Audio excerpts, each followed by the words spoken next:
वो अपना फायदा करके तो चले गए, उनके फायदा के बिना उन्होंने ये कोऑपरेशन नहीं किया, मगर गांव के बाहर रहने वाले इस कल्चरल ज्यादती के कारण सताए गए लोग उस कोऑपरेशन का फायदा लेके खुद को डेवलप करके चले गए। तो चेम्सफोर्ड रिफॉर्म्स जो 1919 में थी, वो कोऑपरेटिव जो मूवमेंट थी, वह इस देश के मजलूम दबे कुचले लोगों को उसका फायदा हुआ।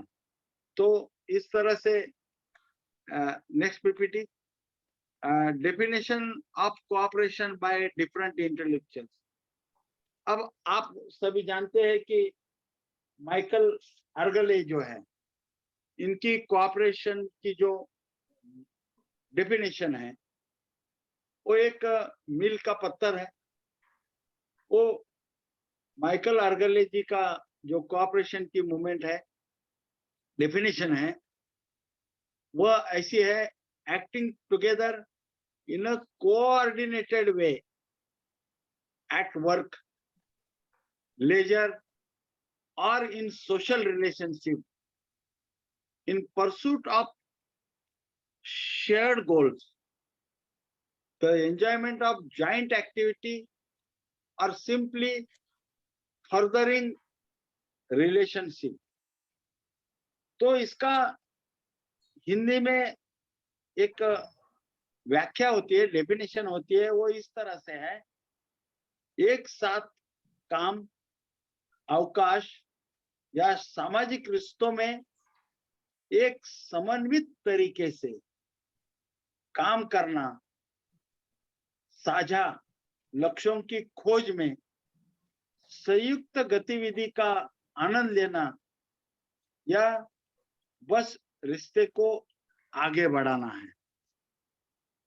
तो यह डेफिनेशन है, ये हमने ट्रांसलेट की है। इसके लिए इतनी खास पर्टिकुलर नहीं है, इसका दूसरा सार हम जल्द ही आपको पास भेज देंगे। फिर माइकल अर्गले जो है, वो बहुत इंपॉर्टेंट कंपोनेंट उनका ऐसा था कि कैपेसिटी टू कोऑपरेट होना चाहिए। कोऑपरेशन की तो हर एक जन चाहता है कि मैं कोऑपरेशन करूं, मगर कोऑपरेशन में जो कोऑपरेशन का होल नोशन है, उसमें इंसान की कैपेसिटी है या कोऑपरेशन उसने प्रॉपरली अंडरस्टैंड किया है, समझा है, जाना है, यह बहुत उन्होंने उसके बहुत क्रिटिकल थे। और इसके लिए उन्होंने अपने न्यू लुक लैंग्वेज में communication as a cooperative enterprise, इसके ऊपर भी प्रकाश डाला, प्रभाव दिया।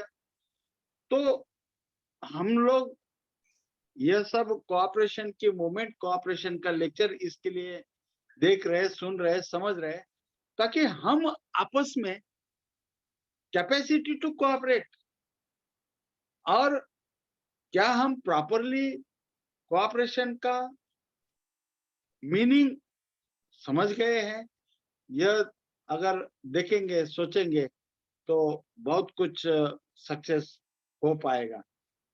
दूसरा जो डेफिनेशन है, वह नेक्स्ट पीपीटी है। यह प्रोफेसर पॉल लंबर्ट, उनका जो डेफिनेशन है, वो a cooperative society is an enterprise formed and directed by an association of users, applying within itself the rules of democracy and directly intended to serve both its own members and the community as a whole। ये recording हो रहा है, आप सभी को YouTube पे मिलेगा, आप उसमें बाद में लिख सकते हैं। ट्रांसलेट कर सकते हैं अपने लैंग्वेज में, जो इजीली समझ जाए, तो उसका हिंदी में एक ऐसा मतलब हमने डेफिनेशन का, व्याख्या का निकाला है, जो पॉल लैम्बर्ट का, कि एक सहकारी समिति जो एक उद्यम है, व्यापार है, जो एक द्वारा गठित और निर्देशित है और उपयोगकर्ताओं के संघ लोकतंत्र के नियमों और सीधे भीतर आवेदन कर रहे हैं, एक पूरे के रूप में अपने स्वयं के सदस्यों का और समुदाय दोनों की सेवा करने का इरादा है। यहाँ दोनों की सेवा करना, जो कोऑपरेशन करने वाले, कोऑपरेशन देने वाले, उनका दोनों की सेवा होनी चाहिए, ऐसा उनका कहना है। तथा जो कोऑपरेशन की इंटरनेशनल कोऑपरेटिव अलायंस, ये जो डेफिनेशन है, व्याख्या है, यह ज्यादा मानी जाती है, ज्यादा महत्वपूर्ण है, इसे ज्यादा इस्तेमाल किया जा रहा है। तो ये कोऑपरेटिव की जो डेफिनेशन है, तो यह ऐसी है, cooperative is an autonomous association. Next PPT please. Thank you. तो यह इंटरनेशनल कोऑपरेटिव अलायंस ने जो 1995 में डेफिनेशन की है, वो डेफिनेशन इस तरह से है: A cooperative is an autonomous association of persons united voluntarily to meet their common economic, social, and cultural needs and aspirations through a joint owned and democratically controlled enterprises. Jointly owned है, OWNED। तो इस तरह से इसका भी हिंदी में व्याख्या करने की हमारी कोशिश है। वो ऐसी है, जो इंटरनेशनल कोऑपरेटिव अलायंस की जो व्याख्या है हिंदी में, कि सहकारिता संयुक्त रूप से स्वामित्व वाली और लोकतांत्रिक रूप से नियंत्रित उद्यम के माध्यम से अपनी आय, दैट इज इनकम, आर्थिक, सामाजिक और सांस्कृतिक जरूरतों और आकांक्षाओं को पूरा करने के लिए स्वेच्छा से एकजुट हुए व्यक्तियों का एक स्वायत्त संघ है। जैसे कि मैंने कहा कि यह बहुत इंपॉर्टेंट, कारगर, एक्सेप्टेड और यूज डेफिनेशन है, जिसे एक्सेप्टेबल है, एक्सेप्टेंस ज्यादा है, और उसको प्रॉपरली डिफाइन किया गया है, इसे प्रॉपरली डिफाइन किया गया है। तो साथियों, इस तरह से ये डिफरेंट डेफिनेशन है। कोऑपरेशन एक बहुत बड़ा सब्जेक्ट है। एरिक डीथ नाम का जो ऑथर है, वो आप अमेज़न पे जाएंगे, खोजेंगे तो बहुत विस्तार से उन्होंने बताया है, कोऑपरेशन के बारे में बुक लिखी है। वो एक मील का पत्थर है। बाकी ये तो ऊपर ऊपर से इंट्रोडक्शन है, ताकि हम कोऑपरेशन का महत्व समझ सके। हम तो कहते हैं कि जो कोऑपरेशन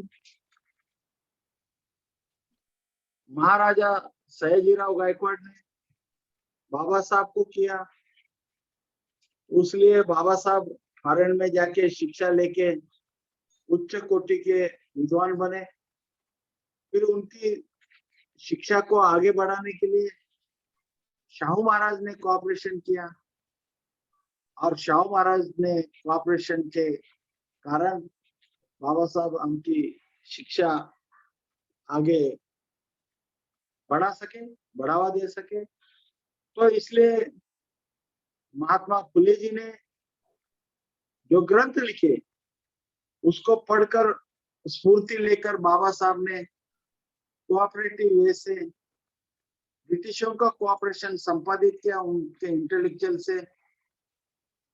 कभी मुस्लिम समुदाय का, खुद ब्राह्मण थे उनका भी कोऑपरेशन लिया, मगर एम एक ही रखा कि इस समाज का कोऑपरेटिव वे से उत्थान होना चाहिए, तथा इन तीनों महापुरुषों का विचार लेकर महानायक कांशीराम जी ने अपना सर्वस्व त्याग करके कोऑपरेशन का हाथ मांगा, पढ़े लिखे लोगों से हाथ मांगा। उन्होंने भी उस जमाने के और अभी के भी लोगों ने कोऑपरेशन किया, और कोऑपरेशन से हमारी बात बहुत हद तक बन गई। यही कोऑपरेशन को मद्देनजर रखते हुए पीवीएसपी ने, जो महानायक कांशीराम जी ने हमें मंत्र दिया, रास्ता दिया, उसके चलते हुए आप सभी लोगों से कोऑपरेशन का हाथ मांगा, आपने भी दिया है। हम साथ में विचार विमर्श कर रहे हैं, और इस तरह से इस कोऑपरेशन में हम कामयाब होंगे। हमारी मंजिल तो बहुत कठिन है, मगर उसको पार करेंगे।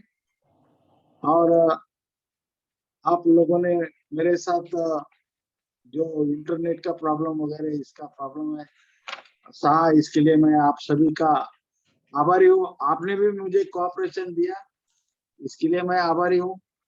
और मैं मेरी बातों को यहाँ विराम देता हूँ। जय भीम। ठीक।